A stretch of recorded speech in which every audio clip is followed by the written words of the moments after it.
So for us in retail, what I really wrap my arms around, like regardless of I'm talking paid, earned, and owned, I break it down with three main metrics, and it's traffic, conversion rate, and AOV. When you speak in those three terms, everything can be anchored in those three terms. So if you're talking about like an SMS campaign or paid ads or email, it doesn't matter. It's just we're anchoring in those three main terms.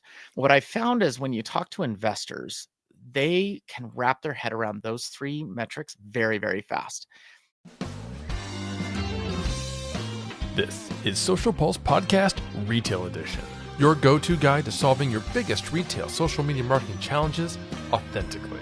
I'm your host, Mike Alton, and each episode is an honest and frank look at what marketers go through, from awful algorithms to terrific trends and ideas that you can apply to your own business.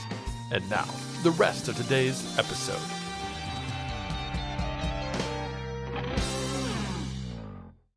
Welcome back to Social Pulse Podcast Retail Edition, where we're digging into the challenges, the successes, and the stories of social media community professionals in the industry just like you. Subscribe to gain valuable insights that you'll be able to apply to your own work and social presence from each and every episode. Now listen, are you tired of hitting a wall every time you try to get leadership to buy in for your social media initiatives? If you're managing social media for a retail brand, you've probably experienced that frustrating moment when you're passionately explaining the potential impact of a new campaign only to be met with skeptical looks and questions about ROI. You know the value is there. You see the engagement, the community building, the customer service wins, but translating those metrics into language that resonates with the C-suite, that's where things get tricky. Maybe you've heard responses like social media is just for kids, or we can't measure the real impact on our bottom line. The disconnect between what you know social media can achieve and what your leadership believes it can do creates a constant uphill battle. But what if you could bridge that gap? What if you could transform those skeptical executives into your biggest social media champions? That's exactly what we're diving into today with our expert guest. With over 15 years in the outdoor and hunting industry, Adam Buchanan has mastered the art of building internal support for social media initiatives, starting with organic content and community management, and now focusing on paid, owned, and earned media at Kimmo Fire and Black Ovis. Adam has successfully navigated the journey from social media skepticism to strategic investment. His experience in transforming leadership perspectives and building data-driven cases for social media investment makes him the perfect guest for this crucial conversation. Hey, Adam, welcome to the show. Hey, thanks so much for having me. That's a really good breakdown of I think a lot of the challenges we face. So yeah, great opener for that. Thank you so much. Yeah, my pleasure. I'm so glad to have you on here with us from Utah, which is fantastic. Could you walk us through maybe like a specific moment where you were facing some of the skepticism that I talked about from social media regarding, or from leadership regarding social media? How'd you handle it? Yeah, there's so many. I think one that stands out was there was this idea at Cabela's. I was there running corporate social media and um, well, not corporate social media, consumer facing social media. And we were there and everything was top level, best agencies, high, quality content. And I just remember thinking like, man, it takes so long to produce a simple photo, Mm, a simple video, right? And so one thing I started dabbling with is I would say, hey, we're sitting on a pile of user generated content. We could reuse some of that. But even our own team, like we're passionate about hunting. We're out, we like to experience that as well. Like we could take photos and do things on our iPhone. And I remember just the pushback was like, well, who's going to review it and how many levels? And I mean, there was like more red tape than I expected. And I just remember like, just give me the keys to the car. Let me run this. Let me test a few things. Two that stick out were just mind blowing. When you think of Cabela's, you think of, pretty in-depth hunting and like guys like doing kind of intense things and holding weapons, holding dead animals, things like that. And this photo we got tagged in was this little boy with like spiky blonde hair, and he was on a boat and he had put his arms out, like stretched out, and he's in this big red Cabela's life vest and he's on a fishing boat. And he is just like living his best life, like head back, yeah, just loving it. And I reshared it and I was just like, sure. best ride ever or something like it. The caption was so I had to make it up because it was before AI. And sorry, little jab at AI there. Um, and dude, the engagement was absurd, like 4x what we've normally seen. And people just even older audience could see that and be like, I can relate with that. I was that kid one time. And so that was kind of a cool one. And then another one was this was back in 2013, 2014. Do you remember the days when being closed on Black Friday was actually a big deal? Yeah. Yeah. Like, what? You're not open? Yeah. But companies were using it as like PR, like, oh, we like families and people's free Yeah. time. So we're going to give back, right? It was this big thing. Well, Cabela's was teetering, right? And they're like, well, do we stay open or closed? And was it Black Friday? They were closed on? No, sorry. They were open on Black Friday. They were closed on Thanksgiving. We used to be open on Thanksgiving. Oh, okay. I got it wrong. It was Yeah. Thanksgiving used to be Well, that open. makes sense. A lot of folks go hunting on Thanksgiving. Yeah, for turkey. Sure. Yeah. But like Walmart, Target, so many others because that's why I thought of Black Friday is because around 5 or 6 p.m. Black Friday shopping would start because they weren't trying to do Okay. the 5 a.m. thing anymore. So we had concluded we're going to stay closed on Thanksgiving. So we printed, I love this because it's like just my favorite thing. We printed off this notice on all 70 doors of retail stores. It was an 8x10 and it says, we are closed on Thanksgiving. We posted it like 2 weeks before. So our employees can be with their families on Thanksgiving Day. And it was this big thing. And I emailed one of the store managers and I said, "Can you just run out there with your iPhone and just snap a photo of it?" I think that'd be kind of cool for Facebook and Instagram. And so he did. He sent it back to me. And the engagement was over 200,000 likes in like a few days. And then I Wow. got my paid media person. I said, "Hey, let's put money behind that. Like this is going very, very well."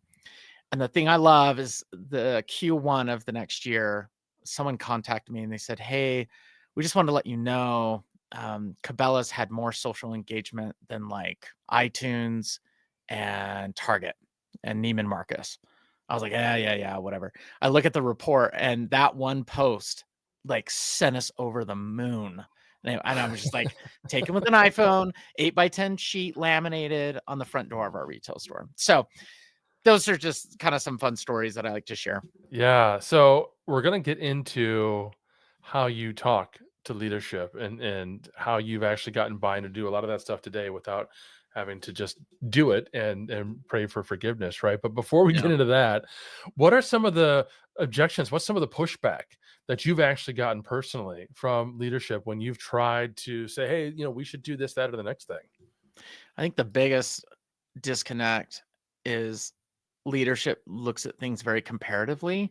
And so they'll look at somebody else and they'll say, well, they'll do two things. Well, why can't we do that? Or we could never do that. And everything is so comparison focused. And so when I hear that in conversations, generally, depending on if they've had their coffee that day or if we're in a good place and they're not going to kill me, I'll say, comparison is the thief of joy. And so, um, and I just and I Yeah, just you gotta judge the room before you say that. Yeah. read the room, guys, and generally, like, if we're in a good place, we're like, "Yeah, we get it," And so what I'll say is, why don't we strengthen our strengths versus strengthening our weaknesses? Like, let's find out what's going well for us. Like, how did we get here? Like, what brought us to this point? And so, like, the company I'm at now, Black Ovis and Camel Fire, one of the things that got us where we were was just trust, like building trust with people. So when they call the 800 number, a person picked up and they could speak to the product versus, oh, I don't know, like what does it say on the website? Like we're very helpful that way. And then the other one was our founder, Kendall Card. He really got involved in YouTube and would show the product and dive deep in it. And people still contact us about those great videos for so long. And so we can look at TikTok and, oh, let's go do something funny. And it's like, well, is humor like, did humor get us here? And is humor going to get us Yeah. to the next step? And humor is an easy one to land on, truthfully. People do it all the time. It's like, oh, we got to make something funny and that'll win it. That'll, kind of the squatty potty approach type thing. And it's like, well, I don't know, and so I come from a world where, hunt and outdoor, there are times for that, and we've done April Fool's things and certain things, but I think just at a base level with leadership, try to get them off the comparative train, and then that can kinda build a basis. So then they say, "Oh, okay, yeah, we're not liquid death." It's like, "No, we're not liquid death. They're Mm. selling water in a can. We're selling, outdoor gear." Right, right. Tell me a little bit about Black Opus and Camo Fire. Folks might be they might be a little more familiar with your previous roles at Cabela's and that sort of thing. But tell us about the business you're at now. Yeah, so I've been here at Camel Fire for 2 years, and I say Camel Fire because that truly is the company name. It started first in 2008. 2008, if you remember, was the housing market crashed and everyone Hmm. freaked out. But Camel Fire was built on this idea of daily hunting deals, 40 to 70% off retail. Now, if you're a hunter, you talk to any hunter, well, talk to the hunter's wife, and you'll get a pretty good pulse on how she feels about him spending money on hunting gear because it's very, very expensive. Yeah. And so Camel Fire came out, housing market crashed, and my boss, Kendall Card, and his co-founder were like, "Yep, we're moving forward. We're doing this." And I've asked him about this multiple times. I'm like, that must have been really difficult. Like people are losing their homes, and you're starting a business. Like, wasn't that scary? And he's like, people don't stop hunting regardless of what happens to the economy. But having those deals, so it took off. It was very successful. The word of mouth went unbelievable. It was just the first of its kind. And so then many years later, Black Ovis came out, and it's more of a traditional retailer like a Cabela's or a Dick's Sporting Goods, but all online. We have a little retail store out by the airport in Salt Lake. And, then Black Ovis gear came out where it's like branded gear. Mm. We've got it on our hats, the merino tops, waterproof rain jackets, things like that. So we have this whole other line now, and it's taken off and been successful. So we really are kind of a specialized retailer for hunting. We try to be very curated of what goes on our website. We're not like, hey, whatever Walmart's got, we're going to put that on our website. There are people who shop for Mhm. hunting gear at Walmart, and we have nothing against that. Um, we just carry a very select hand curated products, that we carry. So try to be very expansive. We work with great brands like Sitka, Mystery Ranch, Crispy Boots, things like that. And so that's just a little about us, and how we use social Mhm. media really is through video. It's displaying the product, it's diving into the details. Hunters are very specific on what they buy. And so they need to see, okay, this zipper. And so compared to like an REI commercial where a cute girl is walking down the trail head to Mm. toe in Patagonia, it's like, cool, I want to be that girl. That looks fun. I want to do that. Versus hunting, it's like you might see some of that aspirational, but it's really like, well, how much does that jacket weigh? And that Yeah. pack, is it going to handle 110 pounds of elk meat? So a little different. That's very different, and to your point, it demonstrates a really keen understanding of your audience. And I laughed a little Yeah. bit when you talked about the hunter's wife because I'm in a similar but very different situation where I am the ballet dancer's dad. So I see how much my wife is spending on my daughter's dance career. She's 13, and all of our disposable income goes to this little girl because it's such an expensive hobby Yeah. and activity. Very similar in a lot of senses to hunting. So that's cool. Um, and I loved earlier your talk about having this approach where you read the room and you try to push your executives towards past activities that have worked well. What role does data play in that? Does that speed the process of buy-in? Are there specific metrics that you found that are particularly effective? Yeah. So for us in retail, what I really wrap my arms around, what I like, regardless of I'm talking paid, earned, and owned, I break it down with three main metrics, and it's traffic, conversion rate, and AOV. When you speak in those three terms, everything can be anchored in those three terms. So if you're talking about like an SMS campaign or paid ads or email, it doesn't matter. It's just we're anchoring in those three main terms. What I found is when you talk to investors, they can wrap their head around those three metrics very, very fast. And then you just have talking points for each three. So traffic, conversion rate, AOV. So you say, okay, traffic. Where does traffic come from? Word of mouth, a really great ad, an optimized automated email campaign. that type of thing. And, if we work with a really good ambassador and they're helping driving traffic, great. And what people don't realize too is you times each of those three things together and that actually outputs your revenue. So it's a really nice formula. It's very easy for like in the moment. Here's the thing with digital marketers, we get caught off guard earlier in our career because we just can't speak to things very well. So this is just Yeah. like super simple, and people remember things in threes. And so when you teach people in threes, they'll remember it that way. And then 2 weeks later, you have a follow up, and it's like, yeah, remember the conversion rate, AOV, and traffic? And they're like, yeah, yeah, yeah. Oh, that's right. So anyway, so you calculate all those together, you get revenue. Conversion rate is what's the site experience? Are people feeling trusted? Are we being trusted with the credit card, with the disposable income? Is that product gonna hit the mark for them? And then AOV is how much are they gonna put in their bag? How comfortable they are. I've ran that for probably 4 or 5 years now, and honestly, I have gotten quicker responses, quicker feedback, and more buy-in than, "Well, you gotta understand with TikTok and the" it's like, dude, break it down to those 3 things, and if TikTok's driving traffic and a good conversion rate and a high AOV, great, let's do it. If it's not, what else is doing it? So, I map out my paid, earned, and owned by what are those all driving, and then we say, well, shoot, we have a really high conversion rate with paid and a high ROAS.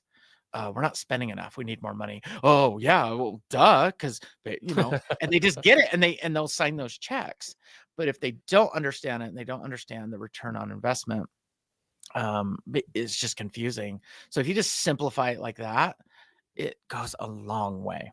That makes a lot of sense. Traffic conversion, average order value. How do you connect the dots with some of the other social media metrics, or do you not? I mean, audience growth, engagement growth, that kind of stuff. Do you talk to those topics? We don't. I don't report on them. It's nice when we have leadership that don't care about them, and I feel like the shift happened Mm, probably 6 to 8 years ago. I haven't been asked about followers in close to a decade, and the reason why I think of that's that is because it's so muddy and befuddled, and it's, like, so pay driven now that it's like, "Oh, our follower growth, like, we need 50,000 followers this year." It's like, "Okay, cool, just go buy them." Truthfully, yeah. you just have to run campaigns now of paid, and then it's like, "Great, we got 50,000 followers. What did that do?" Well, Nope. like, and so getting down to followers, engagement, it's just it's muddy. And so for being an e-com retailer, it's like traffic, conversion rate, AOV, and then we tie it back to organic, and then we go back up that funnel and say, okay, well, how many followers are you talking to? Engagement. We can go down that route, but I can tell you, in my experience, the conversion rate is always lowest. It's a touch point. It's not like an endpoint. And so what I've really wrapped my arms around is email growth and being like, okay, how many emails are we tying to and how much is an email worth to us? So I think right now an email is worth to us about $12. And so I'm like, great, we got 10,000 new followers from that last giveaway. Um, Here's what that means, and let's get them in the cycle. And that kind of juicy stuff is way more Mm, important. Social media, I think, is just like a touch point. We'll have people say like, "Oh man, I saw you guys launch that new headlamp, that flashlight. Oh, that's so sick! Like, I watched that video. That was really cool." And it's like, yeah, but I can tell you, I bet the email converted you. I bet the SMS converted you, right? So that's just as you become really familiar with Google Analytics and make that work for you. I think that's what's super key with data. Truthfully, yeah, so it sounds like then for most social campaigns, you're probably trying to drive them into a simple email sign up rather than converting into a sale. for sure, a Yeah. 100%. Like the the conversion rate off email and SMS is way higher than organic. Oh, for sure. And we've tried, upping cadence of how many images and how much content we're pushing out there. And especially when you're in a small team, like we're in a small team right now. We're actually trying to hire a content specialist right now and a videographer. And so yeah, we don't have all the cadence that we'd want. I mean, I'd post twice a day if I could, honestly. We Yeah. just don't have the bandwidth. But But what do I do have the bandwidth for is email. It's like higher Yeah. conversion there. So I would tell people, if you're really in social media, make sure, because technically you're in an earned channel, right? Or well, a little bit of owned, I guess, if you those followers. But true, I believe, is emails Mhm. and website traffic Yeah. and SMS. And so I just advise people, learn paid as fast as you can, learn owned as fast as you can. Because truly, yeah, truly, let's be honest, it's more in the earned bucket. And when I spread out and I learned all three, that's when my career really took off and my opportunities really took off. That makes a lot of sense for those of you listening who, your entire sole job and responsibility is social. That means you need to make nice and be friends with the paid folks on your team, the content team. You need to know, what assets they have available that you can be promoting, beyond products and brand awareness. Let's lead them into, an ebook or something else that they can sign up for. Do a giveaway. You mentioned that, Adam, I think a moment ago. You kind of just dropped it in. By the way, we're doing these giveaways. They work really well if they're highly targeted and you have an email address that's required there. How Yeah. are you um, tying social media, or maybe not at all, that kind of organic conversions to the rest of your business impact? Are there tools in your stack? Because I know you mentioned Google Analytics. Is there anything else that's helping you make that connection? We'll go like direct to platform. So we do look at direct platform, um, and kind of see like what a Meta paid campaign is doing or a Google paid campaign. Then we look at site traffic. We'll look at like data aggregators. It used to be called Uncover, but now it's called Glue, and it ties into our Magento platform in the back end. One quick story I was going to share is you're talking about cross-channel Mhm. communication, because some people may not be able to learn those things quite yet, or it's like, well, there's a team that does that and I don't really touch that. I just have a quick story, and it's so important, and it just illustrates how that cross communication can just blow up. And so um, I got tagged. When you're on Facebook and like your mother-in-law tags you in something and you just feel like someone's banging on your office door, and you're like, I'm working. My sweet Yeah. mother-in-law, she tags me in this photo and she says, "Hey, you might want to check this out." And this was back in the day where, what was it? When we'd shoot vertical, you weren't supposed to. You're supposed to shoot horizontal. Do you remember all Right. that? Yeah. Oh, yeah. Sure. And it's this crappy, like taken with like a Nokia piece of junk cell phone. And it's 33 seconds long. And I'm like, oh, what is this? Like, it's so blurry. It's terrible. And this lady is filming her husband using a device. It's called a fish skinner. So when you catch a fish, you can peel the skin off with this electric fish skinner. It's a $150 device. Cabela's just happened to sell them. I didn't know that. I just discovered that when I watched this video. And this lady's like, well, Jimmy just got his fish skinner and we're trying it out. And he's doing it, and it just really shows the product like incredible. And I'm sitting here looking at this. I'm like, I'm going to reshare this on our Facebook and see what happens. So it goes out to like 3.4 million people, right?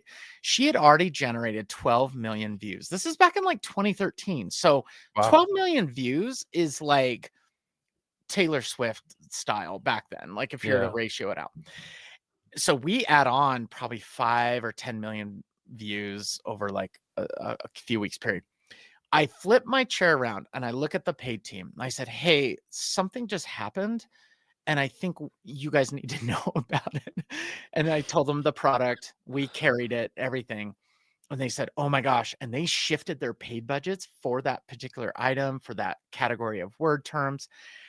We generated like 50 grand in 48 hours because Holy cow. organic, like that thing was taking off.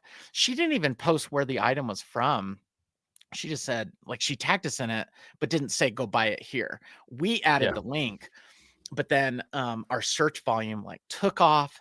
So like organic activities do play into going into a Google search. Like people need to understand that. And that's what happened. And then to top it all off, I flip my chair around. I go talk to the email team. I said, "Hey, let me just tell you what happened." And they're like, "Oh, cool. Awesome. We'll include that item in our next email campaign in the next day."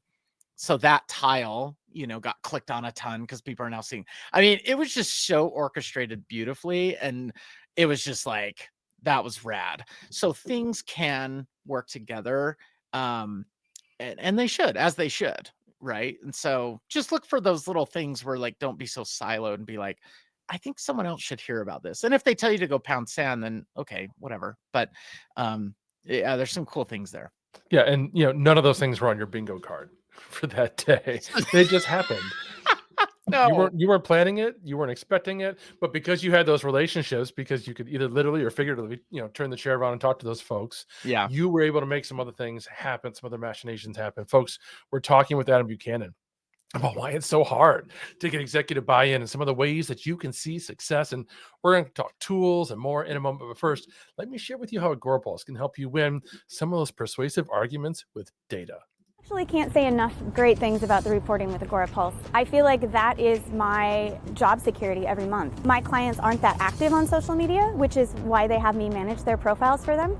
And when they get that report, it verifies that they're making a good investment. The metrics downloads are so simple and easy to read, and it really helps me show where we are doing things right on social and where we need to improve. So I think one of the main reasons why we decided to move to Agora Pulse is because it's a more comprehensive, integrated tool for all of our marketing needs. So rather than what we have had to do historically with Sprout, which is use certain parts of that platform that work really well and then supplement it with other outside tools, by moving to Agora Pulse, we were able to keep all of that into one technology platform, which is not only a time saver, but it also makes sure that our analytics and all of our reporting's on point because we're pulling all from the same source. It's a really great platform for agencies. It makes it really easy to manage, but gives me really, really, really robust information that actually helps me develop better strategies for my clients and better plans of action.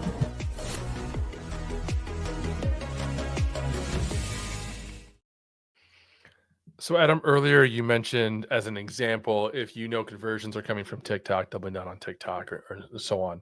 But how do you balance the need sometimes for long-term brand building with some of those immediate needs, for conversions and that sort of thing, particularly when you're communicating with leadership?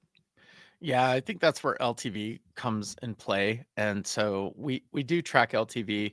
Uh, some leaders want it on like a weekly basis, but truthfully, it doesn't go up very much week over week. If you understand LTV, it can take a year to just move a few bucks in some cases. So I think that helps kind of a bigger picture of like, hey, here's what we're trying to do on a longer term. How it ties back to brand versus getting the conversion today.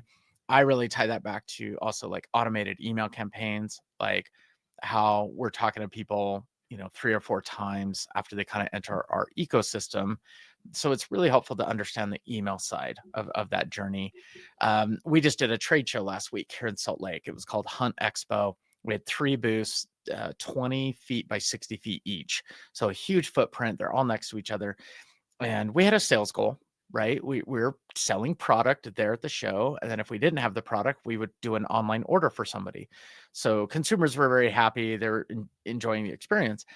Well, the sales were a little bit lighter than we were hoping for. And some people are kind of like, oh, well, we didn't hit our goal. And I'm like, yeah, but think of all the people we talked to, right? Think of the people that got to experience us. And so that's kind of helping build our brand. Now, we may not cash on in on that for a while, but we collected a lot of emails. We collect emails when something is out of stock. Imagine this for a second. When something's out of stock, have you ever filled in that little box that says notify me when back in stock? Yeah, sure. You have. Okay. So, for me, it depends on what I'm buying. If it's out of Right. stock and it's like a spatula, Yeah. and it's got the shape of like, I don't know, Mike Tyson's face or something. I'm like, I want a Mike Tyson, and I don't have it, I'm probably gonna try to go find it, somewhere else. Be like, "I bet there's somebody else making a Mike Tyson spatula." That's a terrible example, but I don't I I just want my spatula, right? Like, I'm Yeah. not that into it. Now, for hunting gear, it's very expensive, it's very specific, it's very particular, sometimes by a matter of ounces. Like, those hiking poles are 4 ounces less than the other one, but they're out of stock, but that's the one I want. And it's not a Yeah. color thing, it's very a utility thing. So, it was really cool. Like I'd flip my iPhone around and be like, "Hey, I found that product. Unfortunately, we don't have your size, but if you punch your email in right here, you'll get an email the minute it comes back in stock and you can purchase it."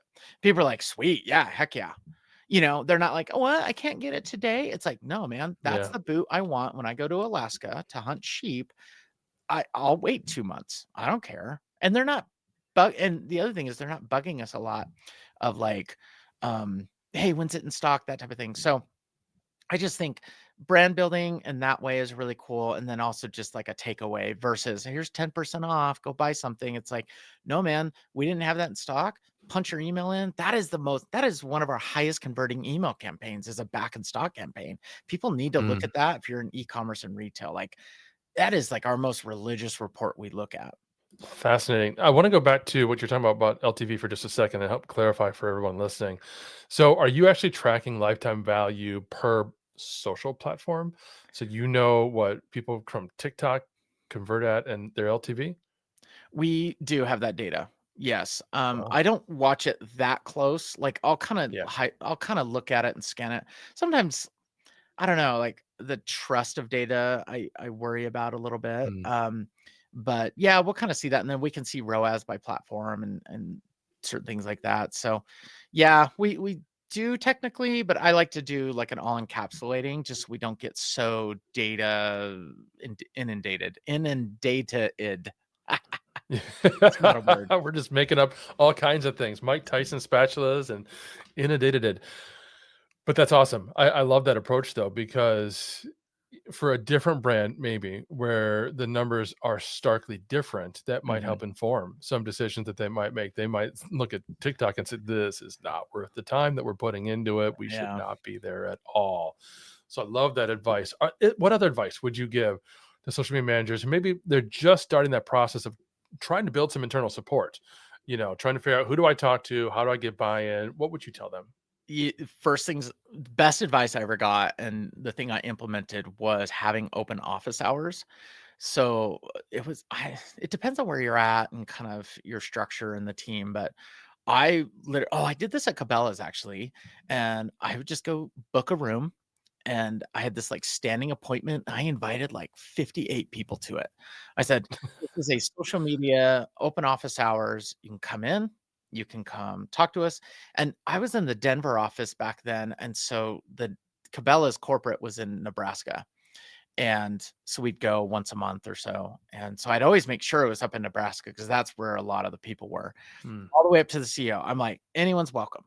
And it was fascinating because I never had an agenda. I never had a PowerPoint. And I would tell them that. I would say, "No PowerPoints. This is live only. Like, come and ask me anything. We can flash something up on a screen." And we're always ready. Like we could pull reports and look at things live.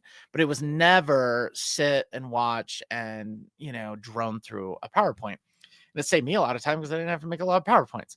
Um, Yeah. but people would come and they'd say things like, I saw this thing and what are your thoughts on that?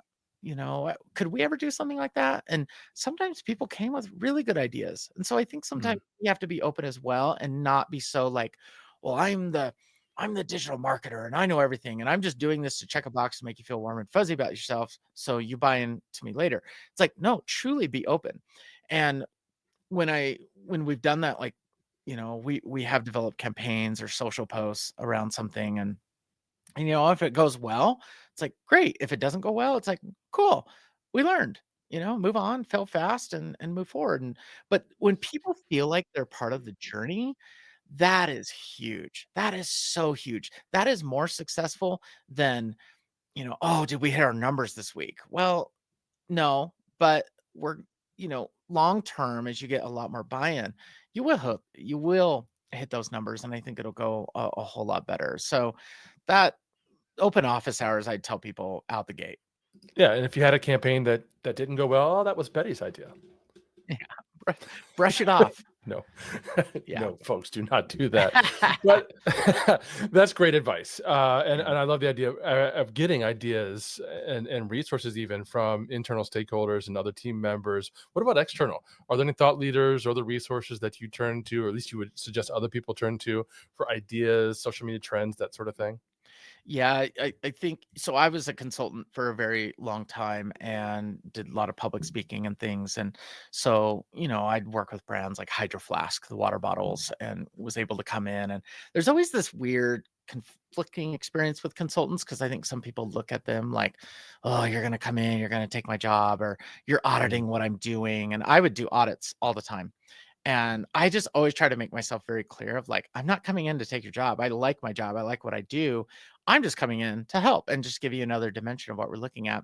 And I've heard, a lot of times people saying, like, smartest thing you can do is just bring in smarter people. And so just a shout out to the consultants out there. It's like those are really good people to lean on because for a nominal price, right? You're not paying their full-time salary of a year.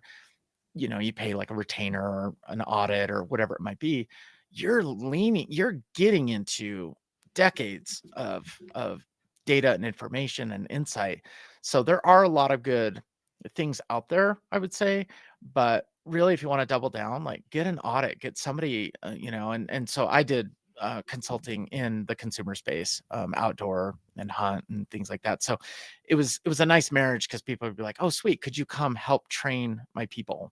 and like have really open conversations, and that just opened up so many things. So as I was doing that, and then as we've done that in the past, my favorite story is when I was at Columbia Sportswear, we hired Jay Bear's team, Convince and Convert, who I've Oh worked for, yeah, and I love Jay's Jay Bear. fabulous.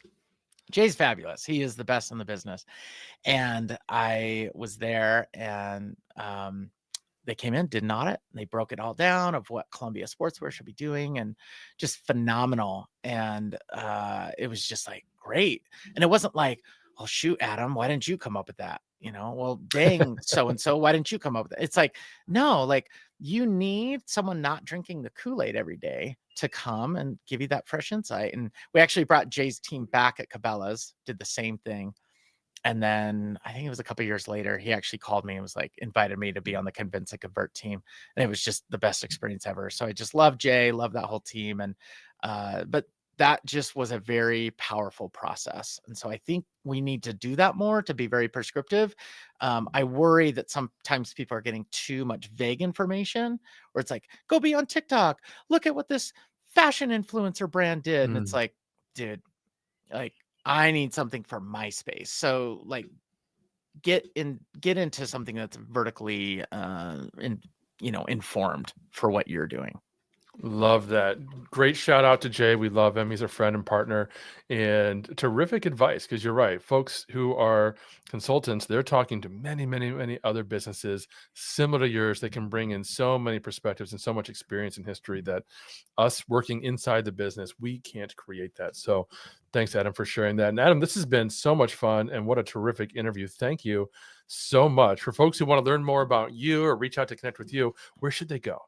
Yeah, if you want to go to LinkedIn, it's so funny. I was gonna say, look for me. I'm wearing red glasses. I used to wear red glasses. It was a big branding thing for me, and I stopped wearing them because I got LASIK 3 years ago because I would sweat when I'd work in the garage in my face, and it would get all foggy. I have this like Helen Hunt forehead thing, and so my glasses would fog up. So I like working on bikes and skis and things. So sorry, super long answer. Just go to LinkedIn. You'll find me. I'm probably in a hunting photo. One last thing I do want to say though is I think word of Yeah. mouth marketing is one of the most impactful things, and Jay wrote a really good book on that. Talk Triggers, fantastic read, and Yes. it's like a plug and play thing there. I got to read the manuscript for that. I was like, felt like I was holding like this piece of gold. But the thing I did want to bring back to that camo fire here at the company. So years ago, my Kendall, who founded the company, he would be out at the airport. Guys would approach him, and be like, "Oh my gosh, you're Kendall from Camo Fire. I love you. I love all the gear." And their wife would be standing right there, and her face would change from like happy to like, "Oh, you're Camo Fire. Like you're the guy who started this," because so much stuff was appearing on these guys' doorsteps. So quite a few years of that happened, and they came up with a campaign where they sent a Victoria's Secret gift card to all their top customers. And they said, "This is something from Camel Fire, but it's not for you, it's for your wife." And like the response they saw Oh my was gosh. unbelievable. Like phone calls and guys being like, dude, you just got me another year buying from you guys. Like, she's stoked. Like, that was and it was so funny and it was so relevant. You know what I mean? It was I mean, they could have sent a $50 gift card to Camo Fire to Yeah. those top customers and said, hey, thanks for being, whatever, come buy more crap. It's like, no, we recognize this is a thing. So let's lean into that. It's like the kid I said at the very beginning, the 5-year-old on the boat, and he's just living his best life. Think about what are those intrinsic things for your marketing and lean into those a little bit more. And they're really fun to test. You know what I'm saying? So just want to leave you with that I just felt really strong about saying that, because it's like sometimes it's hard to piece things together. So the advice is, what are the activities happening around your business? Not, let's just do another 20% off coupon. I'm sure it'll work. Love it. Fantastic. Folks, go back and listen to that again. Let Adam's advice kind of seep in. I hope you enjoyed it. We'll have all of Adam's links and everything we talked about in the show notes today. But don't forget to find the Social Pulse podcast for Retail Edition on Apple. If you enjoyed today's show, drop us a review. Let us know what you think. I'd love to know. Until next time. Thank you for listening to another episode of Social Pulse Podcast Retail Edition, hosted by Mike Alton and powered by AgoraPulse, the #1 rated social media management solution, which you can learn more about at agorapulse.com. If you enjoyed this episode, please subscribe on your favorite podcast player and be sure to leave us a review. Your feedback is important to us.